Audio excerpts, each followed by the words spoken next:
Hello, welcome to my YouTube. I'm Alan Cook, the proud owner of the Midion painting, which is that painting, which is of the older, more mature Mona Lisa.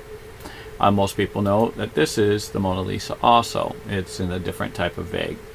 But let me show you that it is also, this image here is in the right corner of the Mona Lisa, which is actually by her left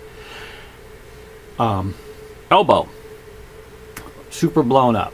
So when you actually take this image and you put it anywhere, I should never say just here, which I'm sorry I've been, I don't want to confuse you guys, because all his work fits. That's Leo. Anybody says any different, they don't know what they're talking about. And I'll say that straight, because image, if you put 10 million dots for Leo, which he's done at least a couple trillion, the dots fit. If you look here, there is a heart. You can see a heart, and you put it up here and you pull this down, you're going to see a heart. See, slight in the background. If you put this nose on his pleat, you're going to see this angle cut, and you're going to see the circumference, and you're going to see the woman fitting within the stars.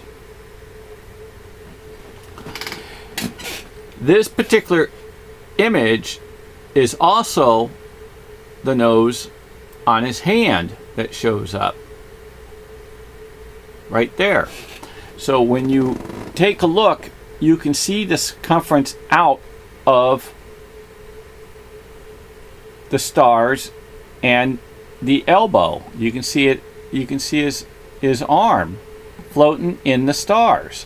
See the stars? Okay. And then you can see his legs crisscrossed in the stars. You can see his hand and his finger.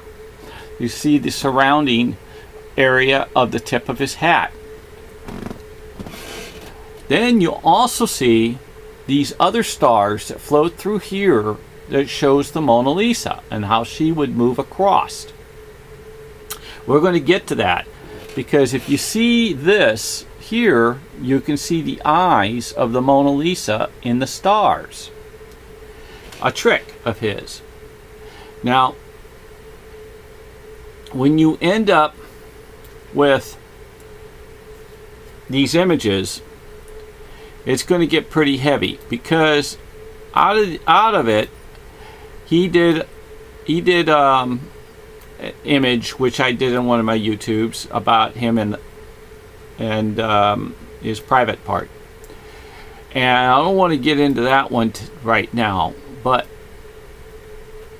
this is actually in my painting when you put it on up. If you see how, if I take this and I put this up here and go in here, you can see how the cut line goes perfectly in the hand and how she surrounds. He gives you can see the lines that run through in here. Now, Leonardo da Vinci is a trickster, because again, you can take this image and you can lay this straight part across her hand over here, and it fits perfectly of the design to let you wear a setup, and she lines up even more. You can also reduce it, and you can see this lettering to go over and to cover her face, and you can make it larger, and you can do it where her breasts are. Now, if you also see, it looks like this Y or FVY, it looks like. And when you put this up in here and you put it right here, the F matches perfectly, and you can see the lining of the other letters where they fulfill, as I showed you earlier. Leonardo da Vinci is absolute a trick. I have taken this, not just my image, I have set this to be that if you take and you can put the Mona Lisa in my painting and it will line up perfectly right wherever he wishes it. Because if you see, here's the circle cut. Here's the circle cut. What's also known that the Mona Lisa is the skull of the large nose. If you see the large nose, like we said here, it's curved. It's exactly the same circumference of Mona Lisa's head. It also goes wilder. If you take these away and you take him and you put him with, if you take him and you reduce him and you stick him in here, he fits perfect. You can do it in reverse and he fits perfect. Leonardo da Vinci has made his images built out of the skull that turns into the Mona. Okay, it gets even better, so bear with me. So this is a Leonardo da Vinci X-ray out of the Mona. This is also my X-ray that goes in here, and it actually fits 100% in his hidden innuendos.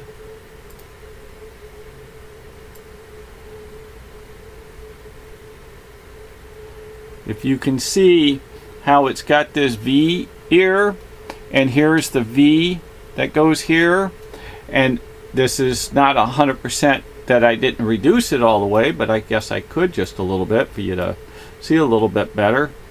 But I would have to move this down now.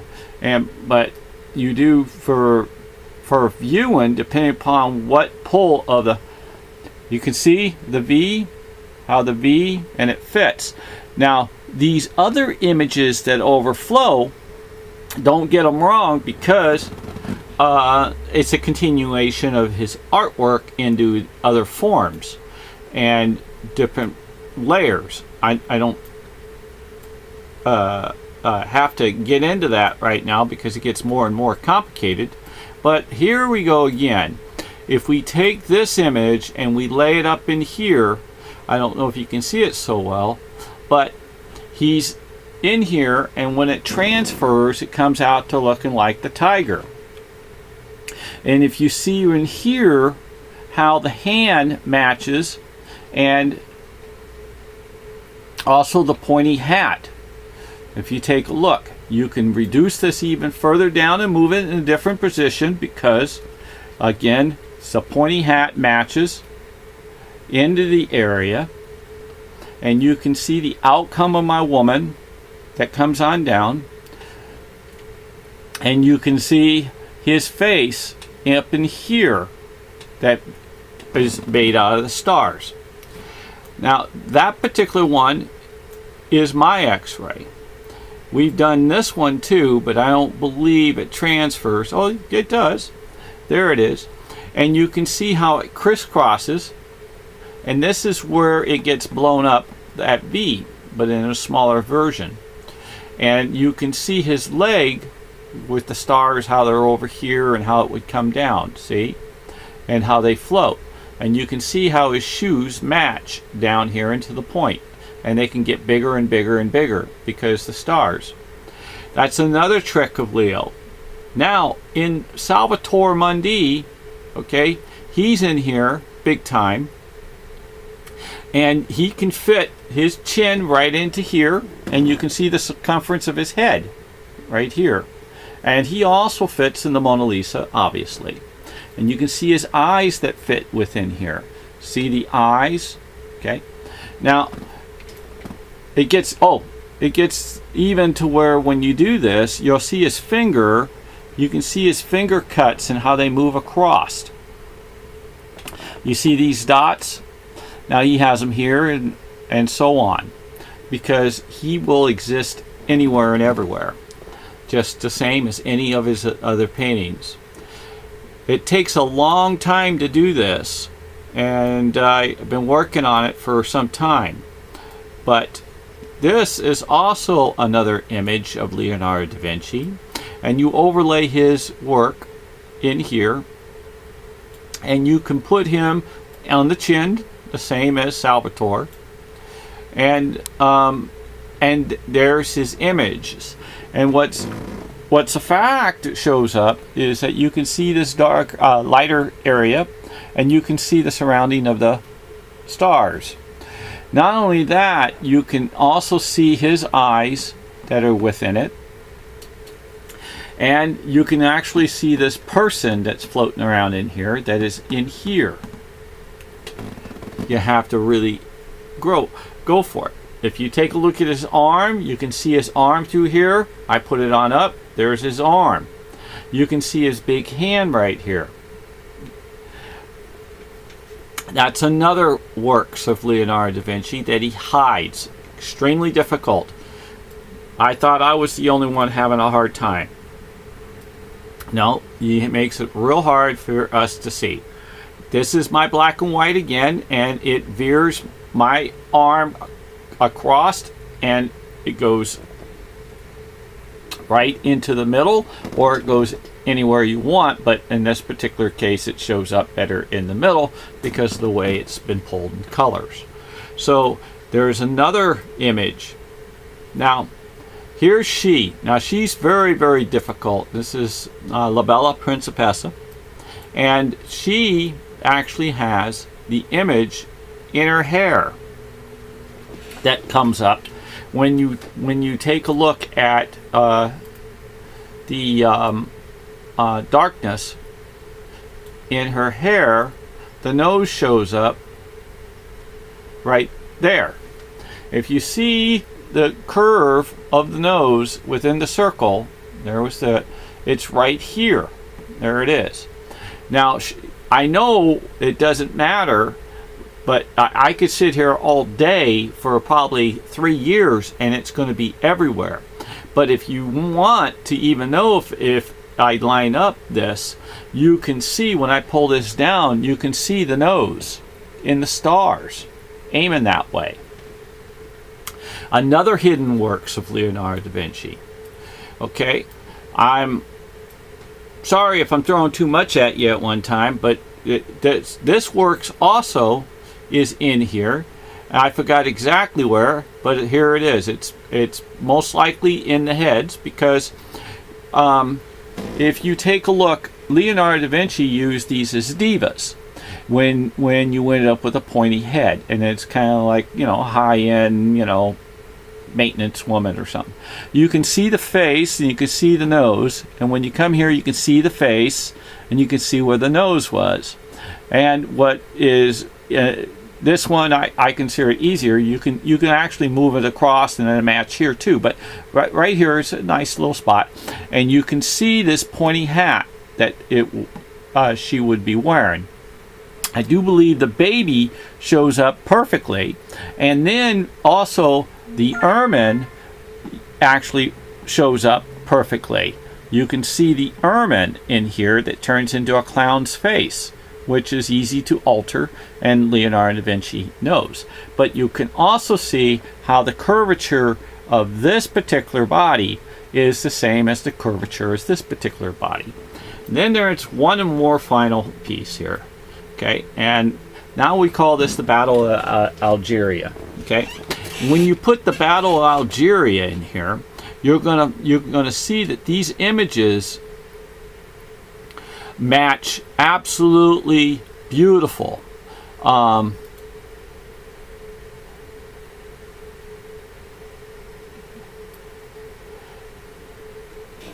You can see this particular guy here, how he matches exactly right here, the side shot, and then you'll see how you got these guys with these swords.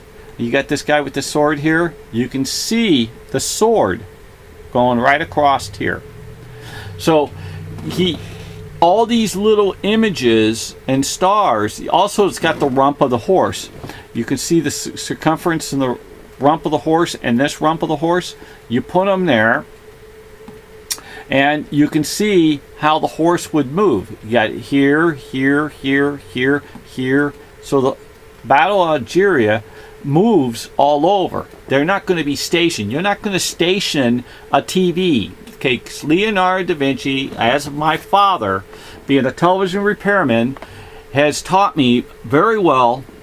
And what we have in Leonardo da Vinci's works is a moving